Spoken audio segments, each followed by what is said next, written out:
히브리서 11장입니다.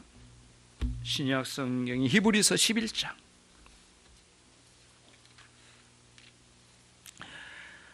8절로 10절 말씀,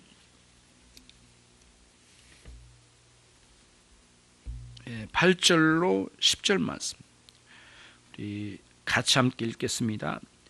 믿음으로 아브라함은 부르심을 받았을 때 순종하여 장래 기업으로 받을 땅에 나갈새 갈 바를 알지 못하고 나갔으며, 믿음으로 저가 외방에 있는 것 같이 약속하신 땅에 우거하여 동일한 약속을 유업으로 함께 받은 이삭과 야곱으로 더불어 장막에 거하였으니 이는 하나님의 경영하시고 지으실 터가 있는 성을 바랐음이니라. 아멘.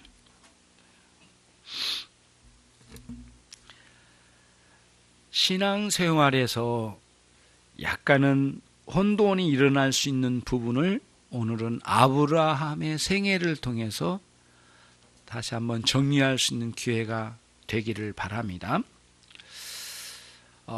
이런 겁니다. 신앙생활에서 어떤 때는 말씀을 따라서 순종하며 살아가라, 이런 때가 있는가 하면, 또 어떤 때는 그것만이 아니다, 말씀을 따라서 순종하며 살아간 것만은 아니다, 그것만은 아니고 모든 것을 하나님께 맡겨드리고 의지하면서 살아가라, 다 맡겨드려라, 그리고 그분께 의지하면서 살아가라, 이렇게 어떻게 보면 좀 서로 어울리지 않을 것 같은 그런 내용으로 우리에게 가르친다는 거죠.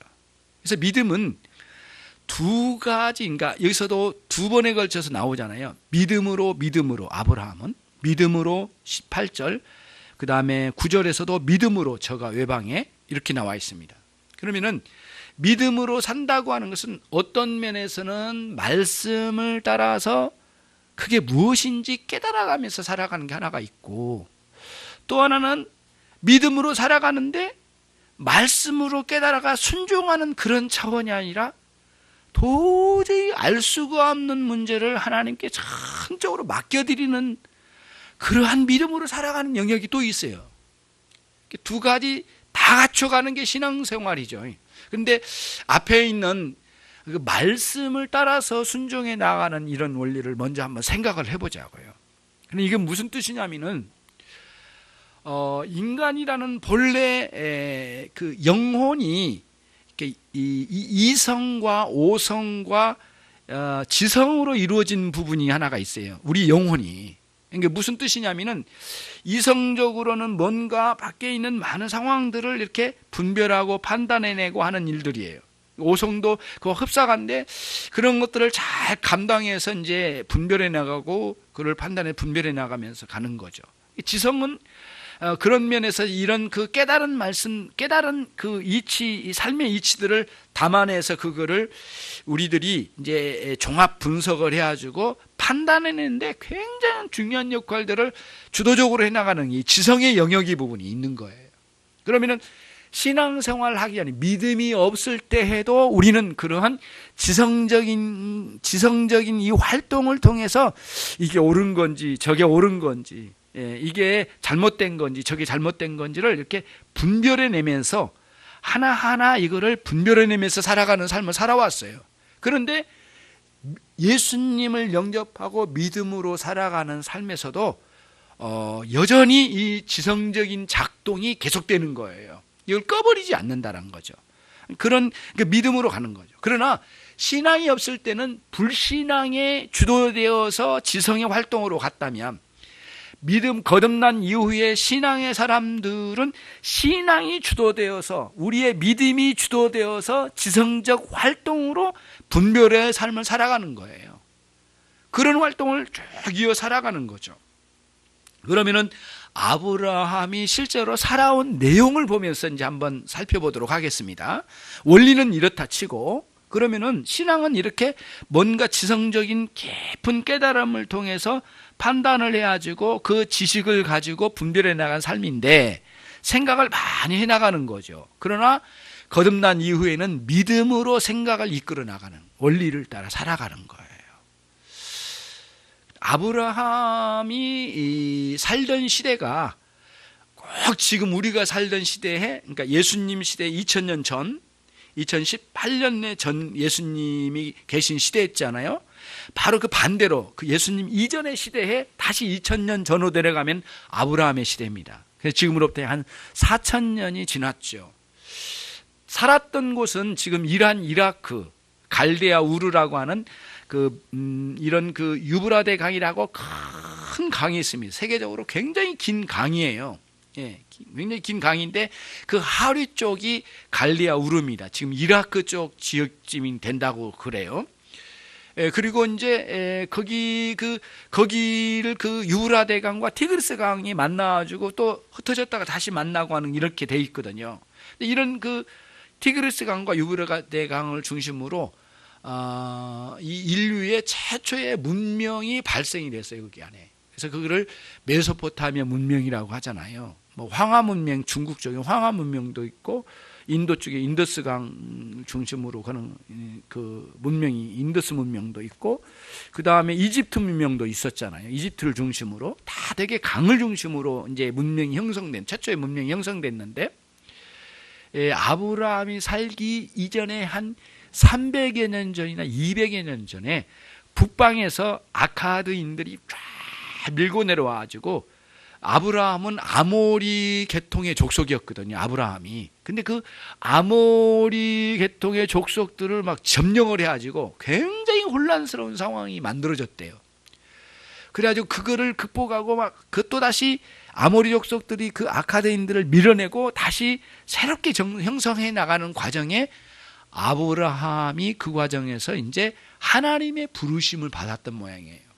그래서 그때 지은 집을 보면은요, 지금 우리들이 그 큰 강가에 보면 갈대 같은 게 있죠. 이런 큰 갈대들이 있는데요. 사람 키 높이를 넘어가요. 큰 갈대들이 있는데 이것들을 잘 썩지 않도록 말려가지고 이거를 잘 꼬아서 만들어서 기둥을 만들어요. 그러면 우리가 산에서 큰 나무를 베어서 집을 지을 때 쓸 수 있을 정도로 크게 만들어요. 이거를 엮어가지고 쭉 엮으면은 벽도 만들고 그걸 기둥으로 만들고 기둥을 또 1층에서 2층으로 만들고 해가지고 실제로 만드는 그 고대의 그 그림을 보니까요, 아주 굉장히 큰 건물처럼 만들었더라고요. 큰 도명식으로. 그래서 거기서 이제 마을 회관처럼 만들어서 쓰는 것도 있고, 근데 그런 어떻게 보면은 그 식물로 이런 그 지푸라기 같은 것 같긴 하지만 큰 갈대를 엮어가지고 만드는 그런 아주 굉장히 단단한 집을 만들어서 살았던 그런 지역이더라고요.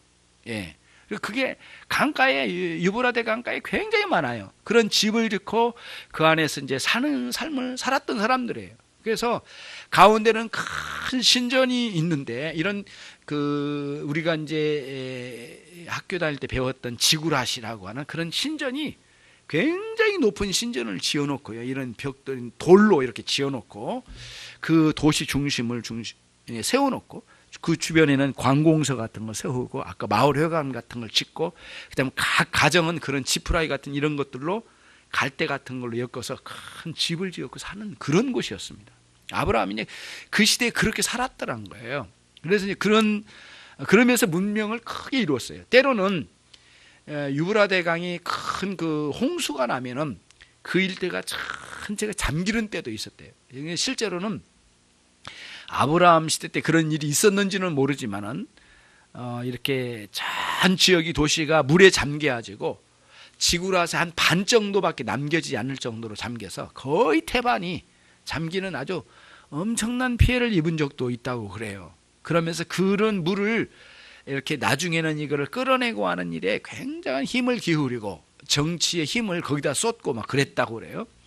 그런 시대가 지금으로부터 4000년 전이죠.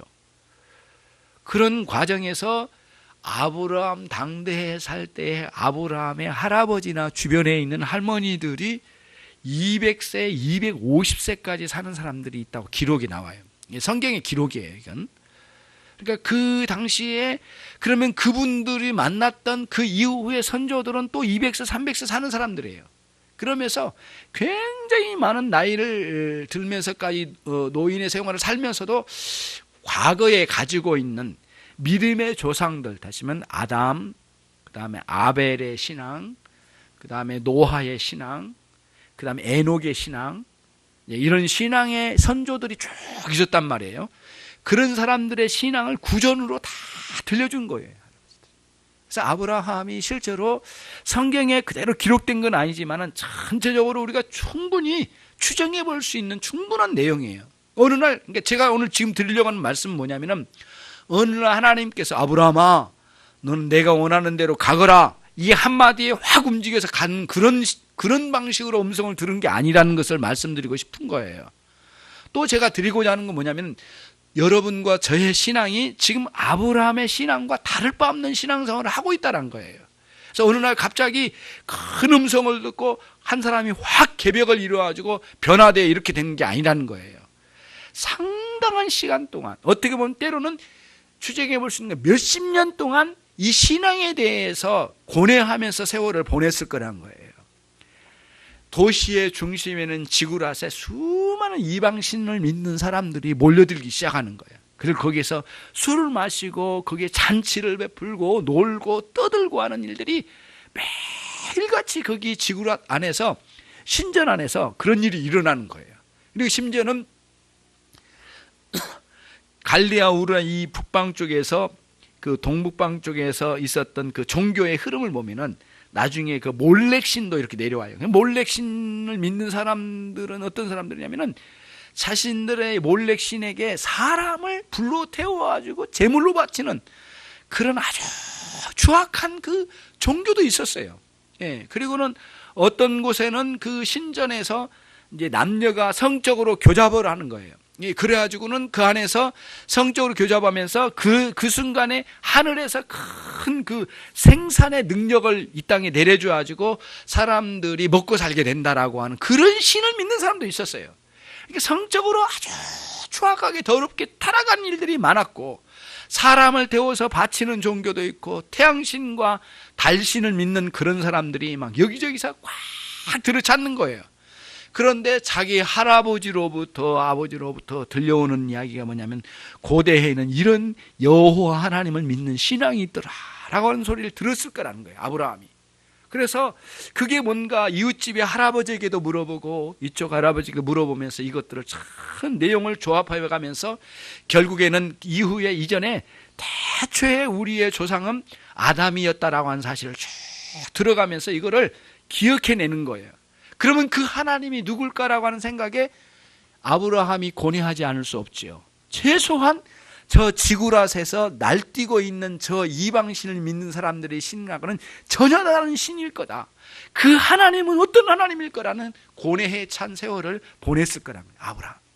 그러면서 때로는 너무너무 궁금해서 하나님 앞에 그분이 어떤 분인지 몰라가지고 기도하고 엎드릴 때에 하나님께서 놀랍도록 우리 마음에 감동, 감화를 주셔서 저와 여러분 예수님을 믿고 지금 이 순간까지 달려온 것처럼 아브라함에게도 그런 고뇌의 세월을 통하여 하나님이 누구신지, 그 하나님이 이 땅을 어떻게 창조하셨는지, 그리고 인간들을 어떻게 만나주시고 언약을 맺고 인간은 어떻게 타락해서 지금 이 모양 이 꼴이 됐는지, 이렇게 추악한 세월이 세상이 됐는지, 그런 고뇌에 찬 세월을 이걸 수집하고 내용을 알아가면서 이거를 잘 기억하면서 그거를 가지고 고뇌에 찬 기도의 세월을 보냈을 거라는 거예요, 아브라함이. 그러면서 점차적으로 아브라함의 신앙이 성숙되어져 가는 거예요. 그러면 성숙되어진데 나중에는 하나님의 음성을 분별하고 그 말씀을 따라 온전히 순종할 수준에서는 하나님께서 아브라함에게 뭔가 음성을 들려주신 것 같아요. 그게 뭐냐면 창세기 12장 1절로 3절에 나온 거죠. 아브라함아, 아브라함아, 내가 너에게 지시한 땅으로 가라. 네가 여기에 있는 친인척의 모든 고향을 다 내려놓고 너는 내가 지시한 땅으로 가라 라고 하는 음성에 큰 감동을 받고, 그러면 하나님 내가 어떻게 준비하고 가야 될까요? 라고 하는 생각을 가지고 주변의 사람들이 갈만한 사람들, 같이 할 사람들을, 같이 동조할 사람들, 그 다음에 이방신에 그렇게 깊이 빠지지 않는 사람들 분별하면서 만나고 그 사람들을 수합하고 만나가지고 같이 일을 도울 사람들을 모집하고 군사도 모집해가지고 추측컨대 대략 한 1000명 정도가 함께 내려왔을 거라고 보여져요. 어디서 보면 알 수 있느냐 하면은 소돔성을 쳐들어온 북방의 왕 4명의 북방의 왕을 추적해가지고 그들을 무찌르고 포로들을 구출해 올 때 318명이었거든요. 군사만. 아브라함이 직접 데리고 가는 특전사 318명 정도 했으니까 그들을 수비 쪽에, 공격이니까 수비 쪽에 있는 사람이 대략 한 반 정도 될 거고요. 한 300명.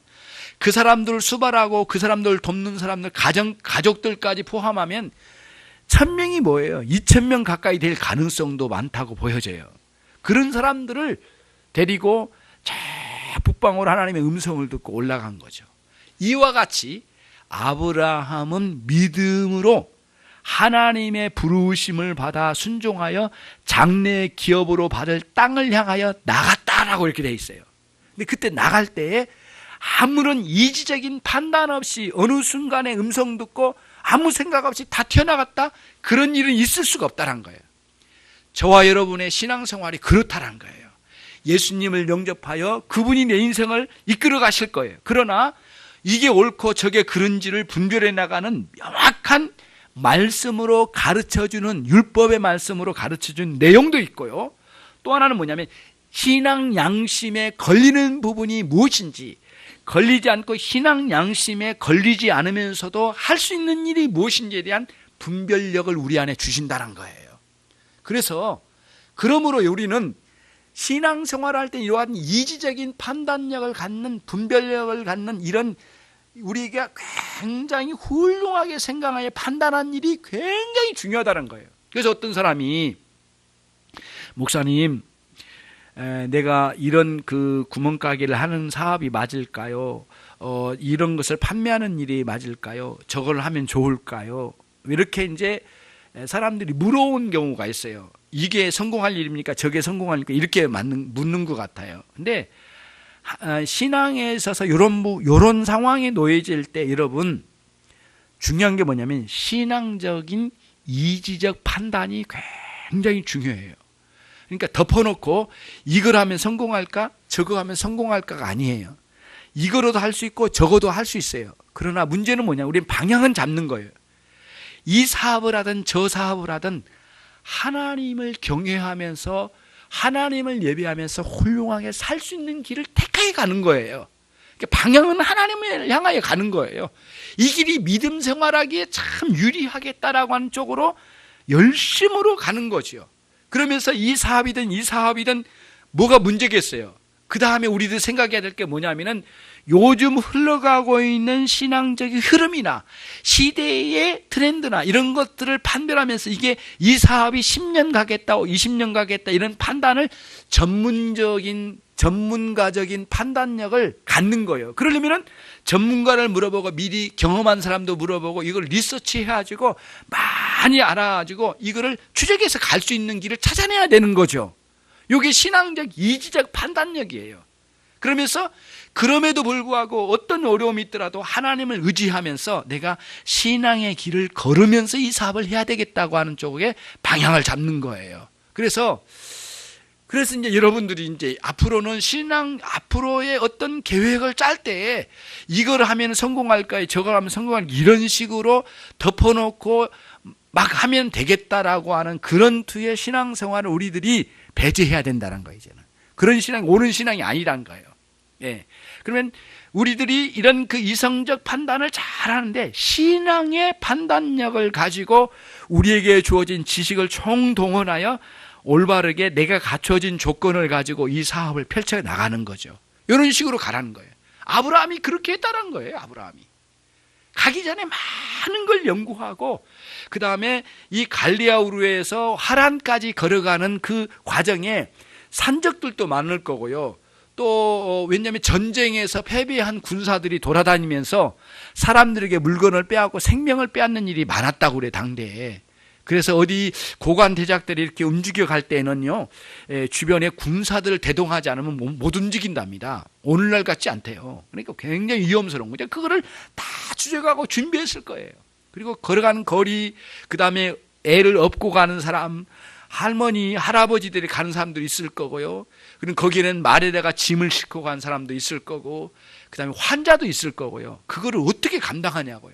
가다 보면 물이 떨어질 일도 있는데 절대 사막으로 갈 수 없는 일이거든요. 그래서 갈대아 우르에서 사막을 통과해서 가나안 온 길은 굉장히 빠른 길이에요, 사실은.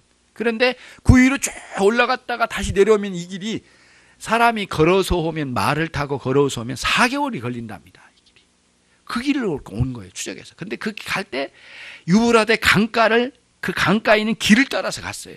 물이 떨어지지 않고 풍요로운 그 길가를 따라서 양식을 얻을 수 있는 길을 따라서 쭉 추적해서 올라간 거예요. 그래서 하란까지 간 거예요.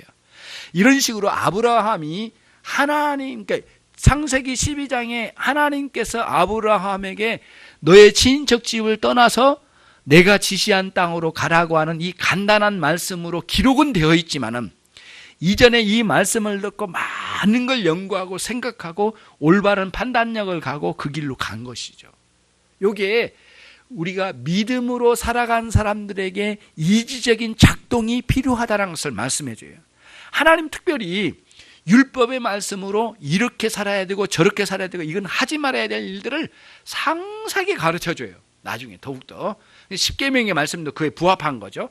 그런 것들을 배워가서 아주 올바른 길이 무엇인지를 분별해내는 이런 일들이 이제 아브라함의 신앙생활에 있었다는 거예요. 우리가 잘못하면은 창세기 12장 1, 2장만 보면은 아브라함이 아무 생각 없이 그냥 음성 듣고 막무가내 막 가버린 거 아닐까?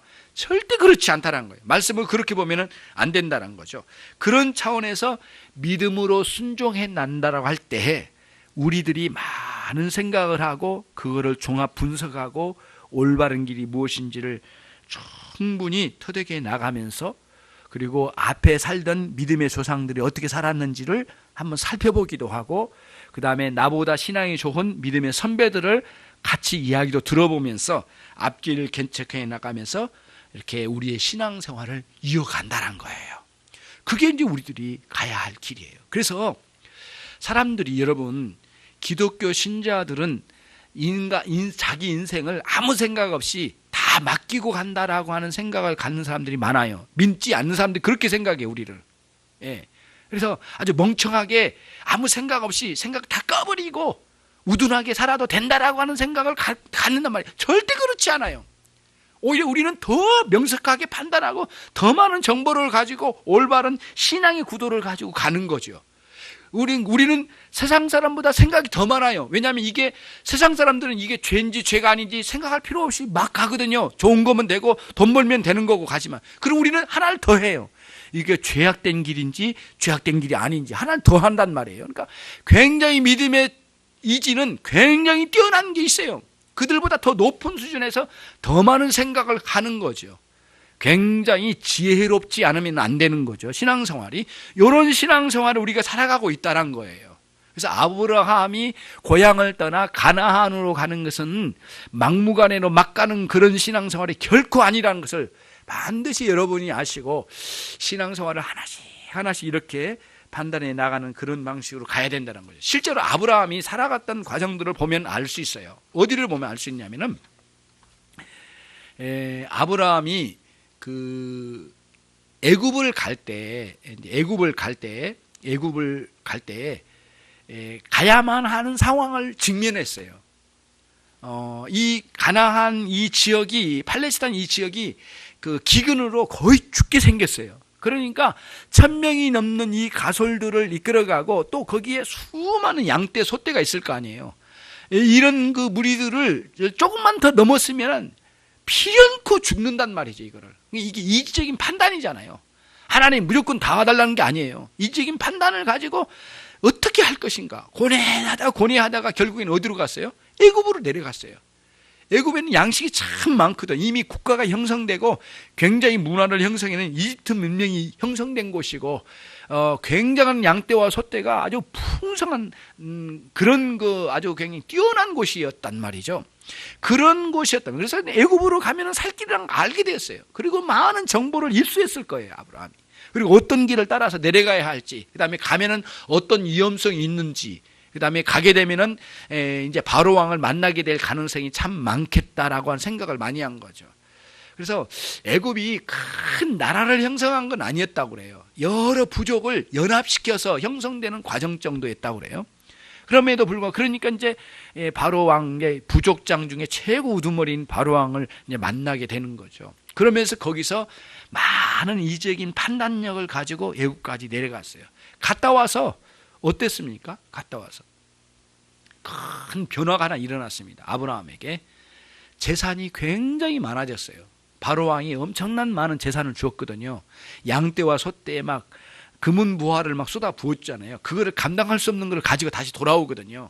돌아와가지고 첫 번째 일어난 일이 뭐냐면은 여러분 우리가 같이 공부했던 내용처럼 롯이 조카 롯이 가지고 있는 양떼와 롯이 이끌고 있는 그 목동들과 아브라함의 목동 사이에 다툼이 일어나기 시작했어요. 이게 왜 그럴까요? 워낙 숫자가 많아지니까 감당이 잘 안 되는 거예요. 이전에 다니던 들판은 안 돼 이제는. 왜냐하면 너무 많은 양떼를 가지고 왔기 때문에. 그래서 그걸 가지고 고민을 해요. 그리고 이지적인 판단을 내리는 거죠. 롯을 불러요. 어떻게 하겠느냐. 이대로 걔도록 싸움을 하도록 놔두면 안 되겠다. 하나님이 갑자기 뭔 길을 확 열어준 것이 아니시니까 우리 판단을 하자. 그래서 너는 어디로 갈래? 네가 가는 쪽으로 가고 나는 너의 반대쪽으로 가서 우리 서로 사업을 나누어서 우리 일고 나가자. 이렇게 할 때에 롯은 세상 사람들이 즐기고 노는 것을 굉장히 좋아했던 것 같아요. 육적인 즐거움. 소돔성의 사람들이 많은 거 놀고 먹는 일이 너무 좋아 보였던가 봐요.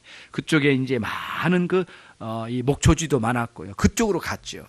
이런 식으로 아브라함이 신앙생활을 할 때에는 뭐가 잘 안 되면 무조건 엎드려가지고 다 응답받는 그런 식의 형태가 아니라 그거를 기도 생활을 충분히 해나가면서도 그 안에서 분명하게 올바른 길과 그릇된 길을 분별해 나가면서 판단하면서 신앙생활에 나갔다는 것이에요. 요게 이제 아브라함의 생활이에요. 그래서 갈수록 거룩한 신앙생활이 무엇인지 올바른 것이 무엇인지 그걸 찾아내고 갈망하고 꿈꾸고 그걸 구하고 고뇌하면서 이거를 헤쳐나가는 인생을 헤쳐나가는 거죠. 이게 아브라함이 믿음으로 찾아간 순종하여 장래의 기업으로 받을 땅을 향하여 나갔다는 거. 이게 오늘 그 히브리서 기자가 그걸 말한 거예요. 믿음으로 살아간 게 그거예요. 덮어놓고 믿는 믿음이 아니에요. 생각 없이 생활하는 믿음이 아니에요. 이런 식으로 나가는 거예요. 그러면서 아브라함의 신앙이 성숙해져 가는 거죠.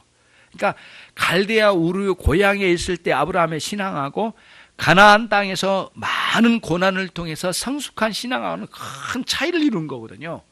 더욱 명백하고 하나님을 크게 만나는 경험들이 쌓여져 가고 아브라함 내면에 있는 성품도 성화되어져 가고 그 다음에 아브라함을 따라오는 종들도 많은 변화와 성숙이 이루어지는 과정에 신앙이 이렇게 성장되어진 거예요.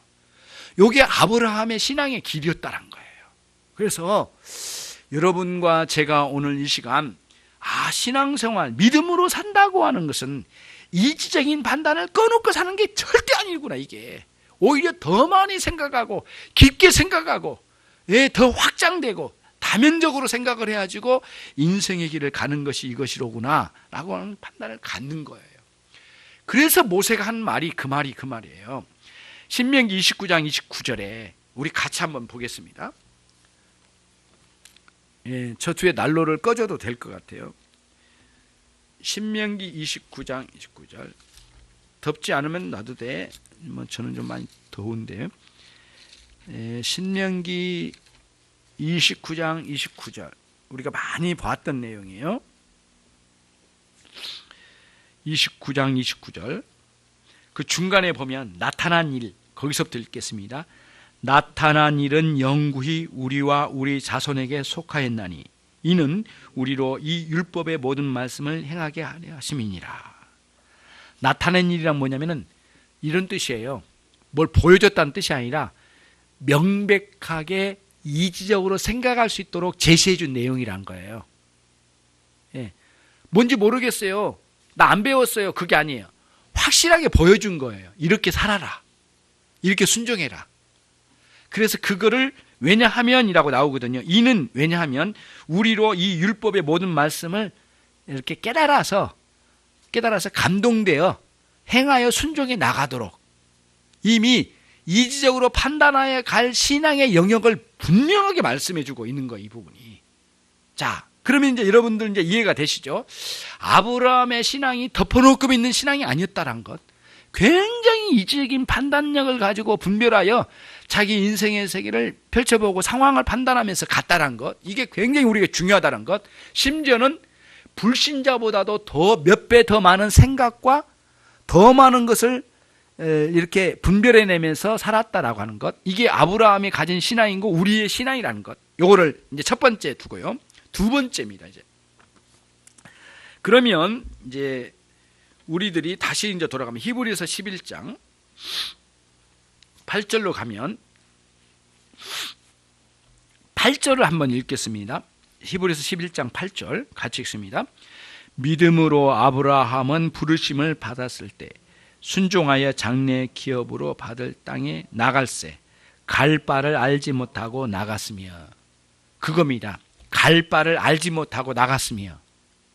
무슨 뜻이냐면은 하나님께서 말씀으로 아니면 우리의 양심과 우리 이지적인 판단으로 갈 수 있는 길도 주시지만 하나님의 섭리, 하나님이 내 인생을 이끌어 나가신 큰 하나님, 내 인생을 향하여 경영하시고 계시거든요. 저와 여러분의 인생을 하나님 경영하셔요. 하나님 능력으로 보이지 않는 가운데 그걸 하나님의 섭리라고 그래요. 하나님 나를 이렇게 보존하여 이끌어 나가신 거죠. 근데 섭리의 영역은 알 수 없는 영역으로 역사하셔요. 이거는 우리가 이지적인 판단으로 이해할 수 없어요. 아직 아브라함에게는 갈대아 우르에 있을 동안에는 가나안이 어딘지, 약속의 땅이 어딘지, 그게 어떻게 생겼는지 알 수가 없는 거거든요. 여기 어떤 차이가 있는지, 어떤 길이 있는지 도저히 알 수 없어요. 알 수 없으나 갔어. 그게 이제 신앙의 두 번째 요소라는 거예요. 이게. 알 수 없는 영역이 있어요. 그래서 이지적으로 알 수 있는 일들을 잘 깨달아서 순종하는 신앙생활이 첫 번째이고, 두 번째는 뭐냐면 내 인생의 내일 일을 날 몰라요. 도저히 내일 내가 어떻게 살아갈지 몰라요. 그 다음 내가 몇 년 동안 살지, 내가 몇 세에 세상을 떠날지 알 수 없거든요. 우리 인생은 알 수 없는 영역으로, 그러나 하나님이 우리 인생을 경영해 나가셔요. 그 부분을 어떻게 해야 되겠어요? 그 부분을 하나님께 맡긴다는 거예요. 그 부분을 하나님께 맡긴다는 거예요. 그분을 신뢰한다는 거예요. 그리고 믿고 나간다는 거예요. 알 수 없는, 헤아릴 수 없는 영역이 있어요, 우리에게. 그거를 하나님께 맡겨요.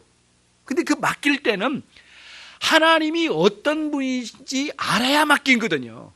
근데 그 하나님이 어떤 분이신가라고 할 때 뭐냐면, 하나님이 정말 가다가 멈춰버리거나 가다가 변질되거나 가다가 약속을 어기시거나 그런 분이 아니시라는 거예요. 그래서 하나님이 끝까지 우리를 이끌어 가시는 하나님은 선하신 하나님이라고 계속해서 성경이 말하는 거예요. 성경은 끝없이 선하신 하나님, 선하신 하나님, 선하신 하나님. 심지어는 창세기 1장 첫 번째 하나님 소개가 선하신 하나님입니다, 여러분. 너무 놀라운 거는 창세기 1장이 하나님은 누구신가라고 할 때 하나님은 선하신 하나님이라고 소개되고 있어요. 어떻게 해요? 이런 거예요. 아담을 창조하실 때 만물을 아담이 누릴 수 있도록 모든 걸 조성해 놓으시고 모든 복지를 다 준비해 놓으시고 아담을 거기다 두셨다는 거예요. 그게 이제 하나님의 선한 방식인데, 마치 아버지가, 정말 훌륭한 아버지가 자기 자식들을 끝까지 감당하면서 모든 걸 준비하여 다 공급하여 키워주는 우리 아버지와 같이 하나님 아버지께서 모든 만물을 다 조성해 놓으셨대요. 그래서 창세기 1장은 선하신 하나님에 대한 소개입니다. 특별히 용어도 있어요, 용어. 특별히 창세기 1장에서 가장 많이 등장하는 단어도 선하신 하나님이에요. 선하심이에요. 그게 뭐냐요? 하나님 보시기에 좋았더라, 이게 6번 나옵니다. 6번 반복이 나와요. 이거는 엄청난 게 1장에서 이렇게 많이 나오는 단어가 없어요. 6번 하나님 보시기에 좋았다는, 거기에 좋았다는 말씀이 토부라는 단어인데, 이거는 선하심, 선하더라, 있을 게 있고 그 사람이 그 사람답고 하나님은 하나님답고 창조물이 창조물답고 각종 피조물이 그 위치에 맞게끔 존재하는 게 선함이거든요. 이게 원래 둔 대로 그대로 그 역할을 제대로 하는 게 선함입니다. 아버지가 아버지다운 게 선함이거든요. 예, 우리 할아버지가 할아버지답게 계신 분이 선하신 우리 할아버지예요. 우리 하나님이 하나님답게 역사하신 것을 선하신 하나님이에요. 그 하나님을 선하신 하나님으로 믿는 거예요. 그래 놓고 그 믿음의 그 바탕을 통해서 이제 나가는 거예요. 그래서 신앙의 기초는 선하신 하나님을 확신하는 게 신앙의 기초래요. 신앙의 기초가 뭐라고요? 선하신 하나님을 믿는 신뢰하는 마음. 그래서 알 수 없고 우리의 이지로 헤아릴 수 없는 영역을 하나님께 다 맡겨드린 거예요. 그래서 이 기독교의 철학자 중에 키에르케고르라고 하는 철학자가 있습니다. 키에르케고르. 이분이 한 말이 있어요. 지금 이 내용이에요. 하나님께 맡겨드리는 믿음, 이거를 믿음의 도약이라고 했어요. 유명한 말을 남겼어요. 믿음의 도약. 무슨 뜻이에요? 이해할 수 없고 헤아릴 수 없는 영역에서 하나님 역사하실 것을 믿고 여기서 팍 점프를 한 거예요. 우리의 신앙이 팍 뛰어넘는 거예요. 뛰어넘어가지고 하나님께 전적으로 맡겨드리는 거래요. 믿음의 도약이래요. 그러니까 믿음의 도약 이전에는 깊이 생각하고 고뇌하고 올바른 길 찾아가는 일이 우리 안에 필요하지만 그것만 해서는 안 된다는 거예요. 불확실하고 알 수 없는 길이고 아직 헤아릴 수 없는 영역에 있는 하나님의 위대한 선하신 하나님이 우리의 인생을 이끌어 가실 거란 거예요. 그걸 믿고 우리의 인생을 전적으로 맡겨드려요. 그래서 우리가 이 세상을 얼마나 살다 갈지, 내가 어느 날 세상을 떠날지 불안전한 것도 하나님께 다 맡겨드려요. 하나님 선하게 인도하실 거예요. 그날은. 그리고 영광스럽게 하나님을 배우는 날이 오게 될 거예요. 이게 아브라함의 신앙이었다는 거예요. 이게 아브라함이. 예. 그러니까 갈 바를 알지 못하고 나갔어요. 아브라함이. 그게 아직 어떻게 이루어질지는 모르겠어. 어떤 고난이 있는지 얼마나 영광스러운 있는지 알 수가 없어. 심지어는 애굽으로 내려갈 때도 애굽으로 내려가 배고파가지고 죽을 지경에서 애굽으로 내려갈 때 애굽에서 무슨 일이 일어날지 어떻게 알아요? 잡혀 죽을지 어떻게 합니까?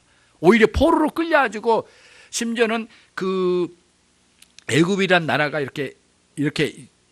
이런 부족 수십 개의 부족이 모여서 아직 통일되지 않는 부족이 이렇게 모여서 있는 형성될 때였답니다. 그러니까 아브라함이 왔을 때 바로가 너 잘됐다. 1000명 정도 데려갔는데 너의 부족을 일궈라고 땅을 준답니다. 그러면서 하나씩 형성됐대요. 그 시기가 그때 그랬다예요. 그래서 아브라함이 가면 거의 어떻게 오늘날 우리 판단은 거의 90%예요. 반드시 바로 왕의 이렇게 속국의 바로 왕의 밑으로 이렇게 빨려 들어가가지고 바로 왕의 권세에 잡혀 들어갈 가능성이 90%라고 봤다는 거예요. 그런 그 염려가 굉장히 아브라함에게 많았었다는 거예요. 상황으로. 그러지 않겠어요?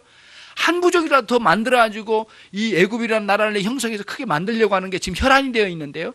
아브라함 같이 훌륭한 사람이 오면 얼마나 좋겠어요. 뭐 어떻게든 그럴 거 아니에요. 그런데 하나님 그런 뜻이 아니잖아요. 근데 알 수 없어져요. 그런데 놀랍도록 거기에 찾아갔는데 알지 못한 가운데 그것까지 다 알지 못한 가운데 애굽에 찾아갔는데 생각하지도 못하는 엄청난 불을 공급해 주셔서 하나님이 물론 이제 부끄럽게도 아내를 빼앗길 것 같은 상황에서 그런 일이 트러블이 있었지만 그 트러블도 오히려 조나의복이 되었어요. 그래가지고는 놀랍도록 그 안에 부어줬어요. 그래서 감당할 수 없을 만한 많은 재물을 줬다고 그랬거든요. 양떼와 소떼를 줬고요. 그걸 가지고 끌고 다시 나왔잖아요.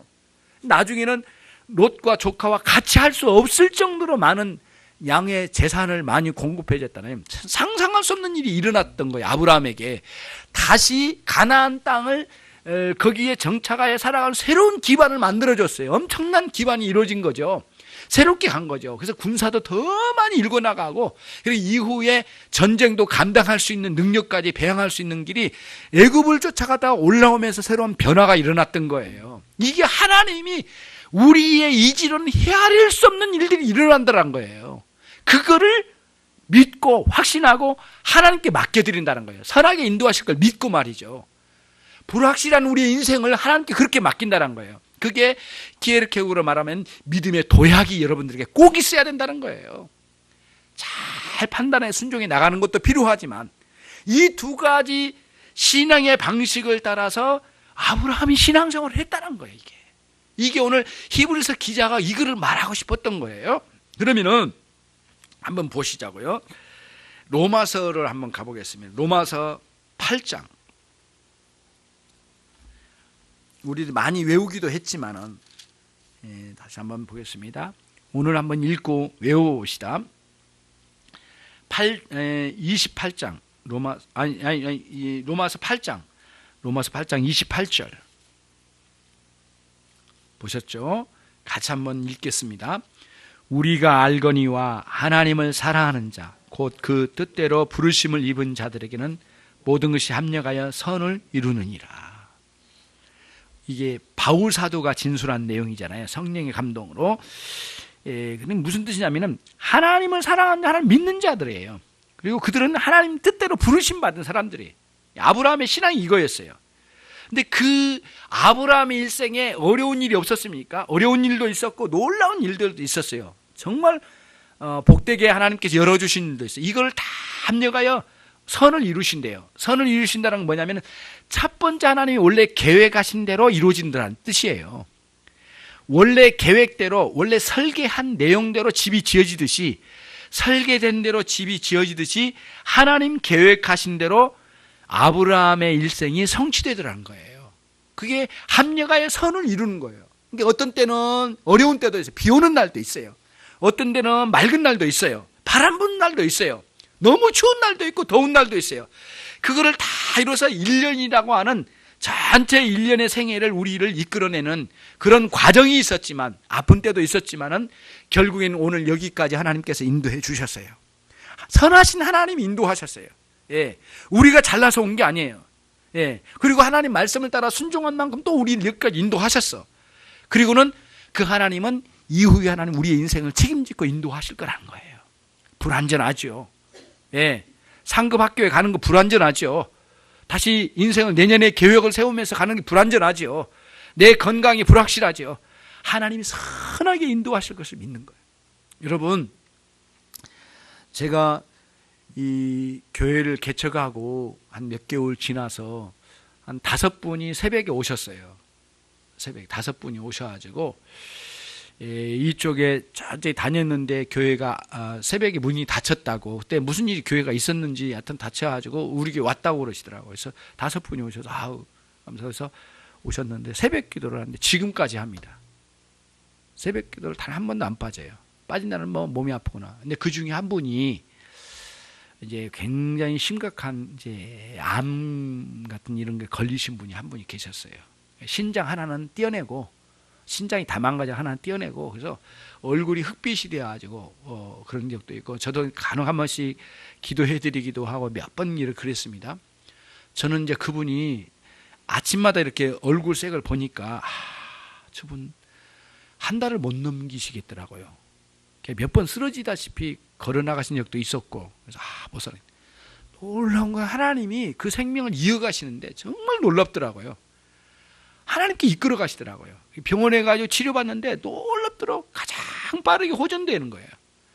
그러면서 하나님께서 이끌어 가신 것을 새벽마다 보는 거예요, 그 장면을.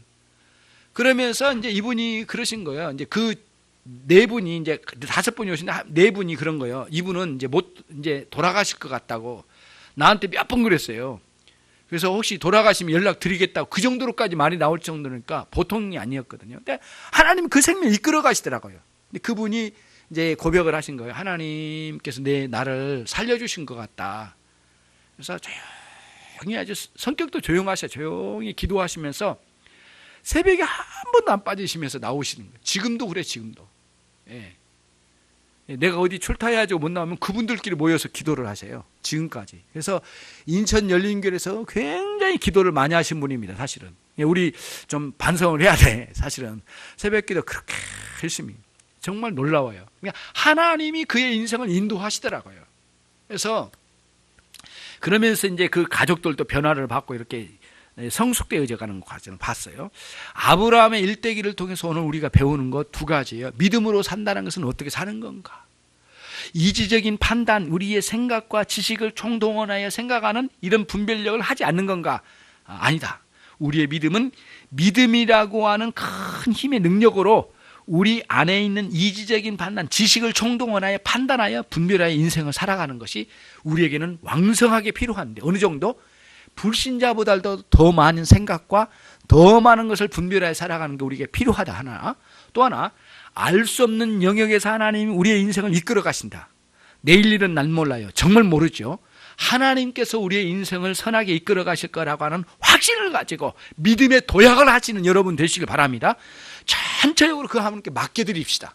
선하게 여러분을 인도하실 겁니다. 반드시 하나님 선하게 인도하시고 하나님의 영광이 드러나는 마지막 생애의 끝자락에는 하나님께 크게 영광을 돌려드리는 여러분의 생애와 여러분의 가정이 되시기를 주님의 이름으로 축원합니다.